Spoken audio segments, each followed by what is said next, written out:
So, Epic Mickey Rebrushed has finally been released, and I've spent a fair bit of time playing it and gathering my thoughts on this new remake. So that's what I'll be talking about today. Is Rebrushed better than the original game, or is Epic Mickey better off forgotten? Spoiler alert. It's not the second one. Alright, so I'm gonna divide this video into two parts. The good parts and the bad parts, slash what can be improved. And also keep in mind that I played the Switch version of the game, which is considered the worst version. So some of my critiques may be exclusive to the version that I played.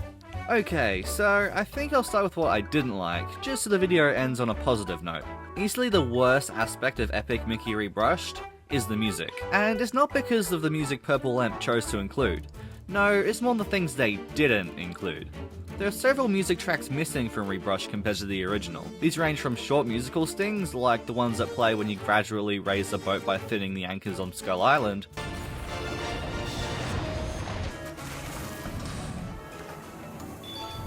well done, Ace, to entire background songs, such as Bog Easy now using the Lonesome Manor theme instead of its own track from the original game.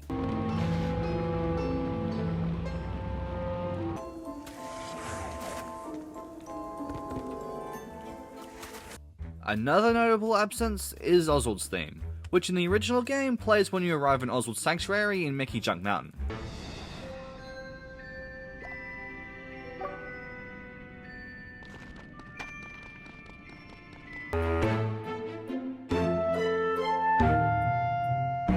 And since the soundtrack plays a big part in setting the atmosphere for each level, it's kinda disappointing that these songs are missing. Lonesome Manor's theme doesn't really fit Bog Easy since the two areas are very different, even though they are part of the same stage of the game.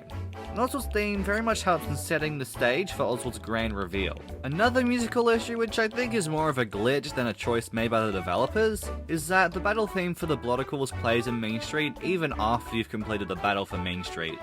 Even the small musical stings help in building anticipation for future events, and especially the first time I played through Rebrushed, the missing sounds seem glaringly absent. Another issue with Rebrushed audio is that some audio effects are misplaced.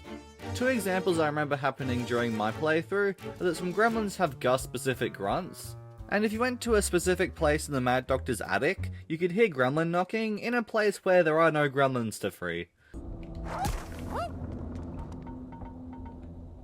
Because you can hear that.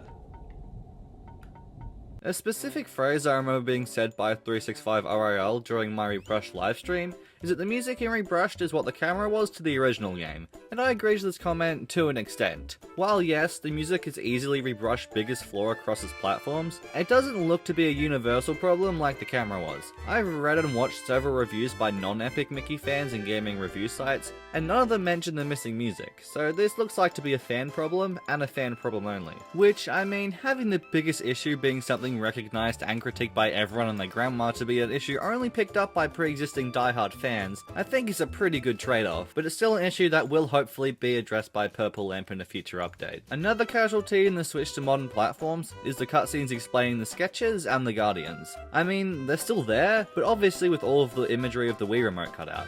This means that the cutscenes look blatantly spliced down and edited. Since the controls still need to be explained, the cutscenes just don't show anything, which is a bit odd, but I guess Purple Lamp either didn't have the time or budget to animate controls for every console. Not to mention the optional button remapping, which also further complicates things. So those are things that I'm pretty sure are all relevant to the different versions of Rebrushed. So now we'll go into some criticisms exclusive to the Switch version.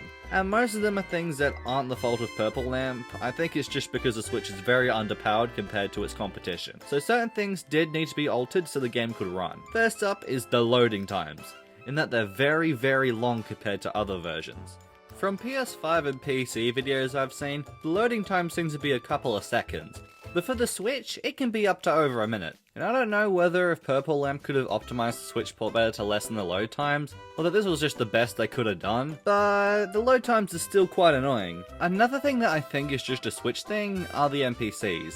who look fine enough when you're near them, but if you walk too far away, they start to look like characters from a PS1 or N64 game. I'm guessing again to efficiently run the game. But if you sprint up to them or go into photo mode, you can catch some of the NPCs looking like they came right out of Mario 64. And for whatever reason, the telephone in Oztown doesn't upscale to its full model. I'm guessing due to it being in the background maybe, hopefully it's fixed.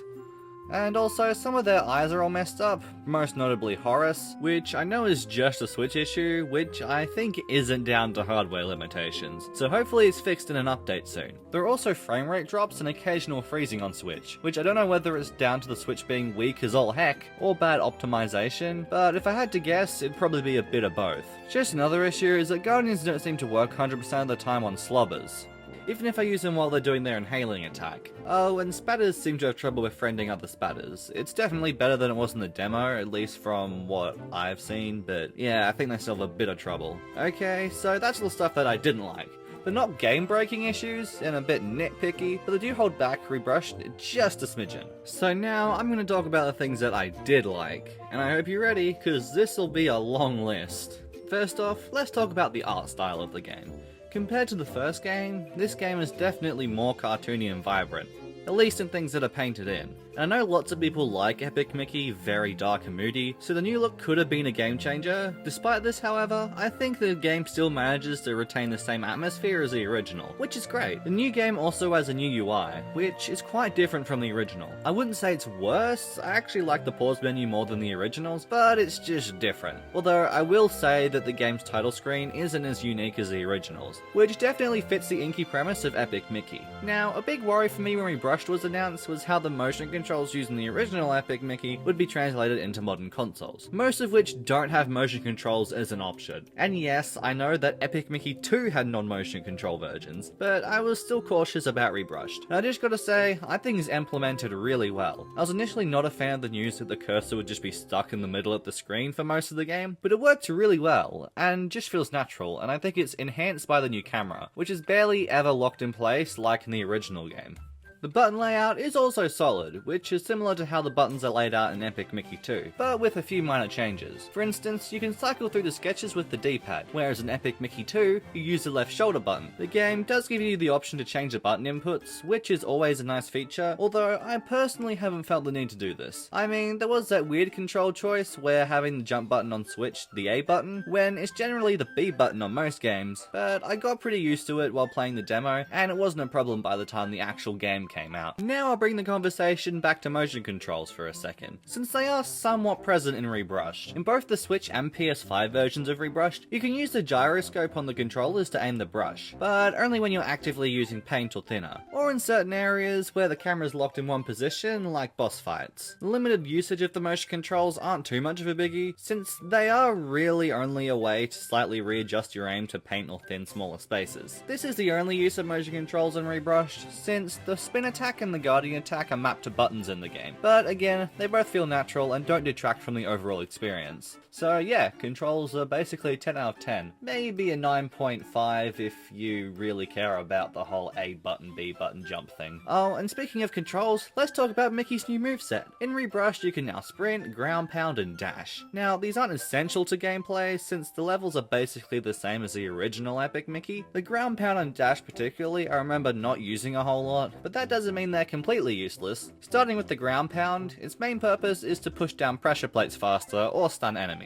Both of these things can be done without the ability. Pressure plates just take slightly longer to go down, and you can still use your spin attack to stun enemies. But there is a third, maybe slightly unintended use for the move, which is what I mostly used it for. That being that the ground pound eliminates any fall damage you take during a long fall. Again, I don't know if that is intentional or just a perk of how the move is programmed, but it still makes the ground pound a worthwhile addition. Moving on to the next feature, the dash. I think this one was created as a way to get out of the way of enemies faster, and it is quite effective at doing that. It's also helpful during the Clock Tower boss, since it has a new attack where it smashes down its hand in quick succession, leaving for little time to move out of its way. It's also useful for speedrunning, or just to get across levels quicker. A minor complaint is that you can't use it while airborne, which, I mean, it might have made jumps a bit too easy to do, but it would have been nice to add. The ability's particles also stay the same colour, even if you're in the Steamboat Willie costume, which is monochrome. Just a minor nitpick. The dash attack is a solid addition, even if I don't use it a lot, and will probably save the move for speedruns. The final new ability is sprinting. This is the one that I use the most in my playthroughs. Its main use is just to get from place to place quicker. which is very welcome, especially because Mickey does feel slower compared to the OG game when he's running normally. There's not really much to say, the ability speeds up the game, which will probably be useful during speedruns, and really helps to cut down time if you're trying to get somewhere quickly. Another awesome addition, 5 stars. And this next bit isn't really a new addition, but the lock-on ability for enemies does work better in Rebrushed, since in the original you still had to aim the cursor while the camera locked onto an enemy, whereas in here the cursor's locked into the middle of the screen. It also helps since the precision of the motion controls are kinda lost when using a joystick to aim the brush. An addition that people were actually begging for in a remake was the ability to skip projector levels. Well, people that weren't Japanese that is, since the ability to skip projectors you'd already been through was present in the Japanese version of the OG Epic Mickey, since Nintendo added all kinds of things into the game for the Japanese to enjoy. In that game, the option appeared after Gus asked you if you wanted to enter the projector. In Rebrushed, it's changed slightly, and Gus appears in person next to the projector, and you have to talk to him to skip the level. It does, however, cost 10 e-tickets, which I mean isn't that bad, since e-tickets aren't exactly hard to come by in the game. It is kinda funny to see Gus ask you for some money when the world's dying from bloodicles. Gotta respect the hustle, Gus has just gotta get his projector money. Another good addition to the projectors is that you can now exit the hub projectors the same way you entered it, which is good if you accidentally went into the wrong one.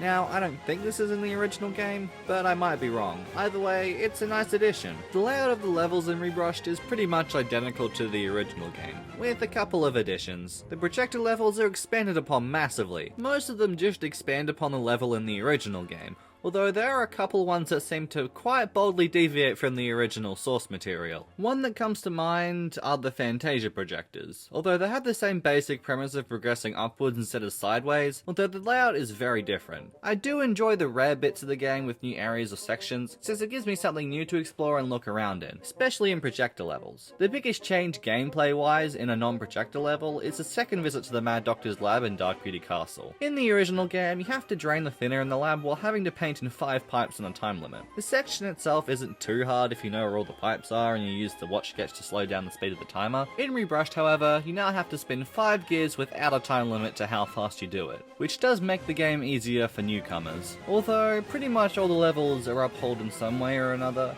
There are a couple of minor changes to Rebrushed that I liked, which I'll just quickly list here. The Inside the Blot section is a lot more interesting, with bits of each world you visited appearing inside the level, showing that the Blot has sucked up bits of the wasteland. Also in the Inside the Blot level, some of the Blotlings in the level are automatically befriended if you did the paint path for the rest of the game, which makes dealing with the rest of them a lot easier. In the Dark Beauty Castle throne room, the paintings there emit sounds relevant to each painting, which really helps add to the feeling or emotions the paintings are trying to portray. All of the befriended Blotlings now paint in all the other enemies instead of trying to thin them out, which really helps if you're trying to befriend all of the surrounding enemies. It was a real hassle in the original game, especially in the Inside the Blot levels where there are a ton of Blotlings present, so you'd befriend one of them, then the rest of them would unfriend them, or you'd befriend 2 of them, then they just thin out the rest of them, even though you really want to get that perfect paint path. And that's about it. I probably left out a few things, since I have so many thoughts about the game, it'd probably be a half-hour video on its own. But to summarize my overall thoughts, Epic Mickey Rebrushed delivers a true successor to the original Epic Mickey series. Even on consoles like Switch with long load times, blocky NPCs, and a lack of pieces of music, the pros massively outweigh the cons. It's a great game, whether you're a Wasteland veteran or a newcomer to the series. It's actually thanks to this game that I actually got one of my brothers to play an Epic Mickey game to completion for the first time, and according to him, the game's way better than it was on the Wii. So that's why I'm gonna give Epic Mickey Rebrushed a gold pin. It's an awesome remake that takes the best parts of the original and expands upon them, although it's not without its own faults, some of which were down to the inferior hardware I played it on. If I ever get a PC at some point, Rebrushed will probably be one of the first things installed on there, so I can get the definitive Epic Mickey experience. Okay, so that's all from me now, but I'd like to see what you all would like to see in the next video, whenever it is. Maybe give some suggestions of what you guys would want to see as videos, whether it's related to Epic Mickey or something else entirely. So I guess that's all from me now, and I guess I'll see you guys in the next video.